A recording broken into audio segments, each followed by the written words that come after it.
has rejected an offer from Mexican President Enrique Peña Nieto to settle in Mexico. The thousands of illegal aliens within the group have instead decided to continue their trips towards the United States, which is very interesting since the Mexican president's offer would actually put the migrants into 2 Mexican states, where they would be offered temporary work permits, medical care, shelter, and even schooling, but not welfare.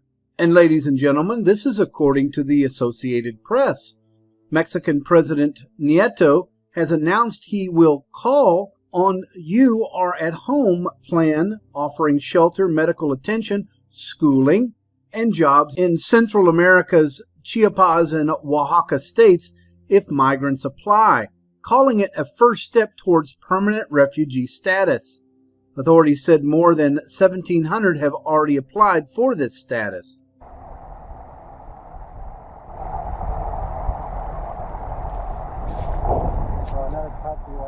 Oh, sorry about that. That was the wrong tape. That was not a slum outside Tegucigalpa. That video was shot right here in Orange County, California, not far from Disneyland.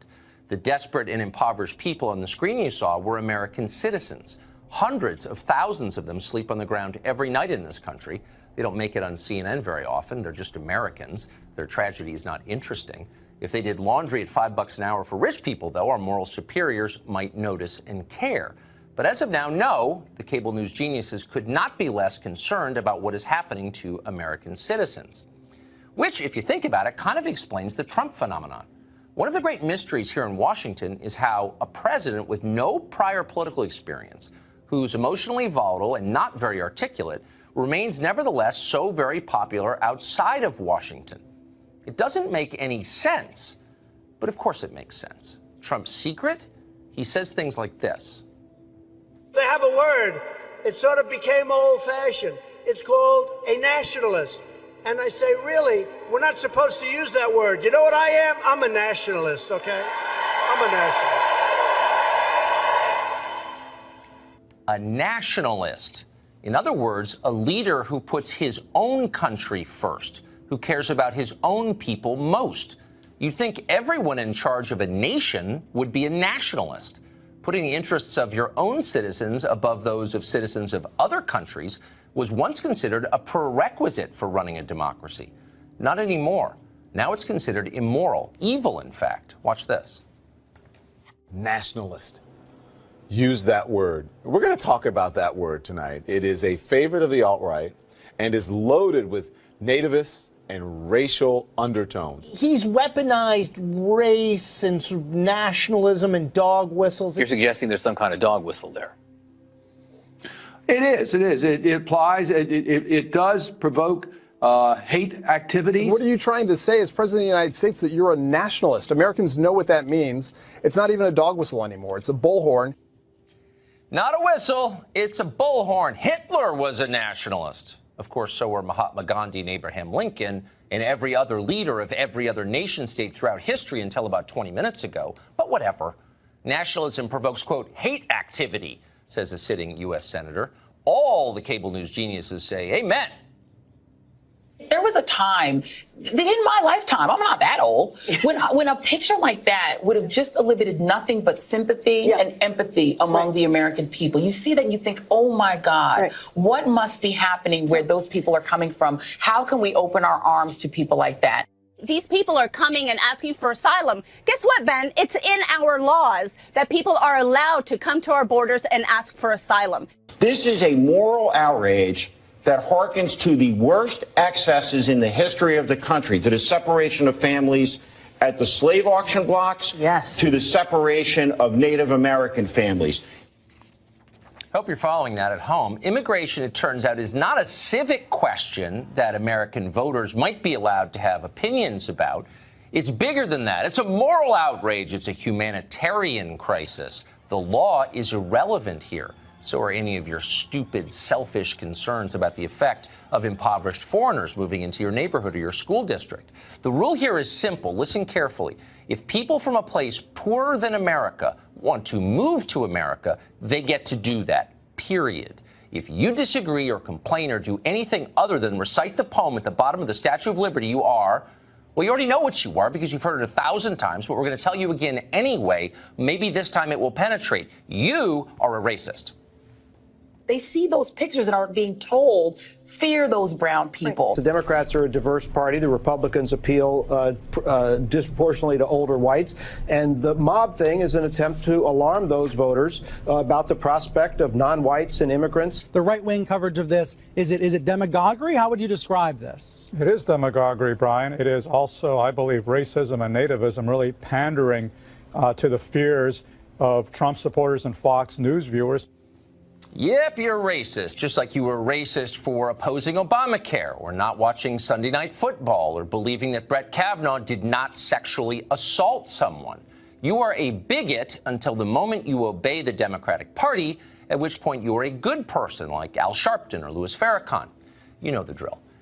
Making its way slowly up from Mexico, Secretary of Defense General Jim Mattis has also ordered hundreds of U.S. troops, about 800, to the U.S.-Mexico border in anticipation of their arrival. Roberto Hernandez is an immigration advocate who lives in San Francisco. He says he's happy the migrants are coming. He joins us tonight. Roberto, thanks very much for coming on. I don't expect to convince you to change your views on immigration. We've talked many times. I know what they are. But I applaud you for being more honest than most on the left in saying out loud what you really want. So I want to use you to inform our viewers about the aims of the left. Tell me what the justification for this group coming here is. If they wanted asylum, they could have applied in the embassy in Tegucigalpa. They're instead coming to our border.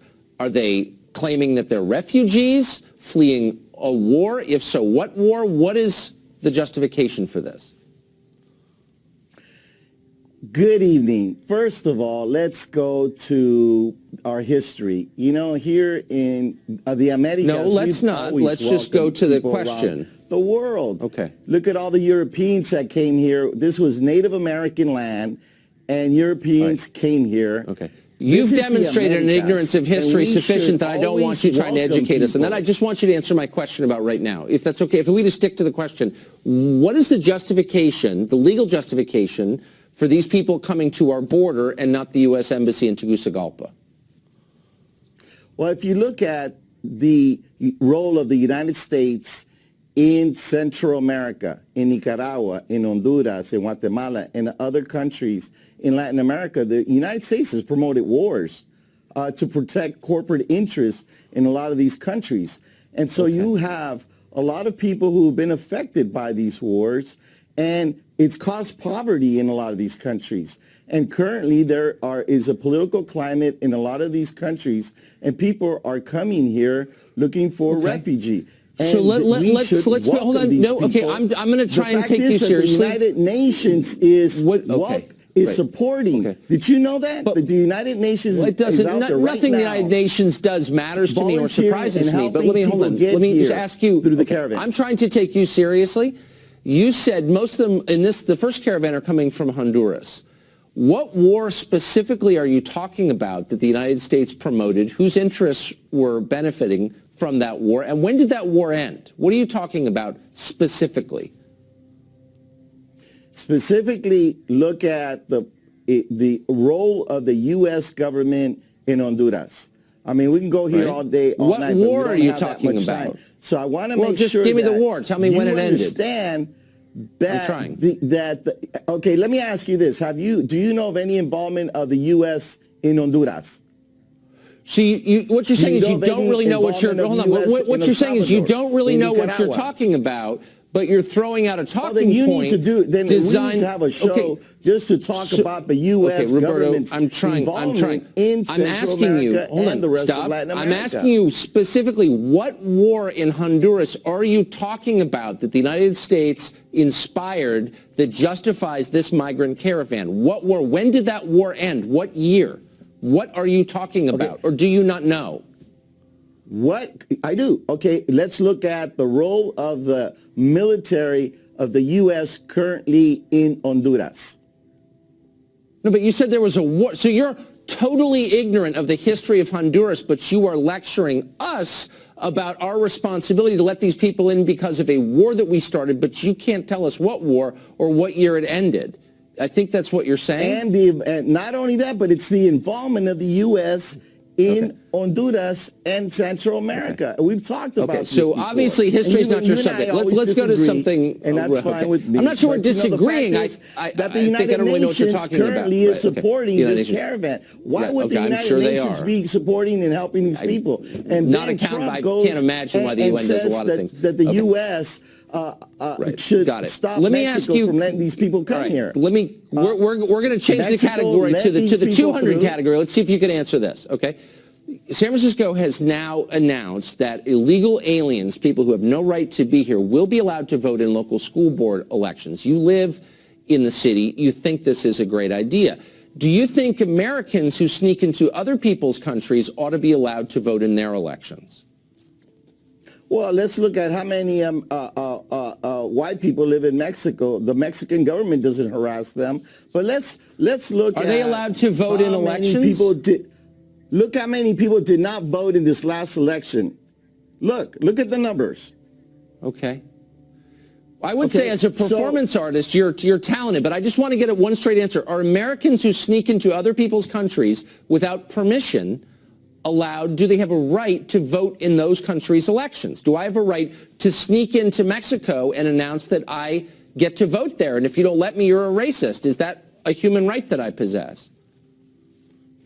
So let's get it clear. In San Francisco, these individuals that are being allowed to vote are only voting for the election for the members of the Board of Education. Another question unanswered. And all right. these people, right, should have the right to vote specifically for those who are going to make policies and decisions affecting their children. Okay, so I asked you a couple simple questions. You couldn't come up with an answer. Text me later if those answers come to you. Okay, Roberto, I appreciate it. Thank you very much.